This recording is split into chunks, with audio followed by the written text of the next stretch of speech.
الحمد لله رب العالمين والصلاة والسلام على أشرف المرسلين سيدنا محمد وعلى آله وصحبه وسلم. waxaan aad iyo aad idinka soo salaamayaa magaalada Dhuusamareeb caasimadda dowlad goboleedka Galmudug oo aan galabta ku imid si nabad ah.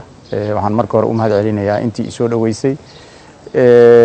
waxaan rabaa oo u qabtay shirkeygan jaraa'id sida aan ka war hayno muddadii la soo dhaafay waxaa socday process aad iyo aad u dheer oo lagu dhisay dowlad goboleedka Galmudug dib loogu soo sameeyay baarlamaankeeda iyo hay'adaheeda kala duwan. processkaas wuxuu qaatay wax ku dhow 7 bilood. waxaan ka wada war haynaa in processkii muddadii dheereed socday uu ka soo baxay baarlamaan. dabcan waxaa faraha ku hayay guddi farsamo oo aan markii hore oo koowaad oo la sameeyay cabasho ka muujinay. mar walbana aan sheegaynay inay ahaayeen guddi farsamo oo aan runtii dhaxdhaxaad ahayn. si kasta ha ahaatee waxaad ka war haysaan in aad iyo aad xildhibaanadii kuwa soo baxay iyo kuwan soo bixinba loogu dhibaateeyay kuraasta.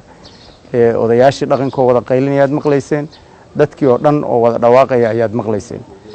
runtii arintaasi anagoo og dhibaatada ay geysteen guddiga inta ay la eg tahay yaan haddana waxaan go'aansanay danta Galmudug anagoo fiirinayna inaan soo dhaweyno baarlamaanka xildhibaanada cusub ee la xulana aan ku kalsoonaano. waxaa intaas marka ka dambeysay baarlamaankii waa la dhaariyay ilaahay maadiis. maantay Galmudug waxay leedahay baarlamaankeedii labaad waana ku faraxsanahay waana soo dhaweynaynaa. waxaa shaqadiisii koowaad dabcan qabsaday ninkii ugu weynaa ayaa guddoon u noqday. shaqada koowaad ee u taalay baarlamaanka waxay ahayd inay doortaan guddi iska saaraan ka shaqeeya doorashada guddoomiyaha baarlamaanka. guddigii ayaa la saaray.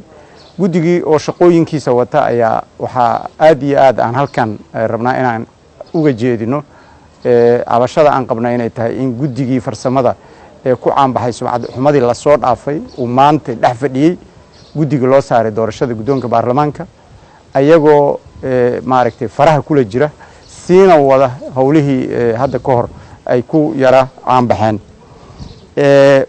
guddiga farsamada waxaan rabnaa in anagu aan ku kalsoonahay baarlamaanka u sheegno in guddiga baarlamaanku uu saaray arrimaha doorashada loo madax baneeyo shaqadiisa.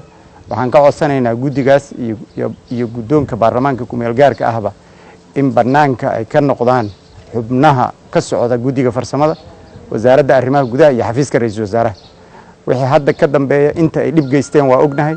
guddoonka baarlamaanka ku meel gaarka iyo guddiga loo saaray doorashada guddoonka baarlamaankaba waxaan mar kale ka codsanaynaa in ay dadkaas runtii xubnahaas ka socda xafiisyada aan kor ku sheegay in ay arintaas banaanka laga dhigo baarlamaankuna uu shaqadiisa qabsado wixii hadda laga bilowdo. baarlamaanka Galmudug waa ku kalsoonahay sidoo ku yimid ayagu mas'uulka ma ahan. cidii mas'uulka ka ahayd waa guddiga farsamada. haddii hadda maanta ay shaqadoodii dhamaatay danahooda kale inay raacdaan hore baan u sheegnay inay yihiin shaqaale dowladda federaalka oo soo dirsatay shaqadoodii ha ku laabtaan fasaxoodii waa dhamaaday. aad iyo aad baad u mahadsantihiin.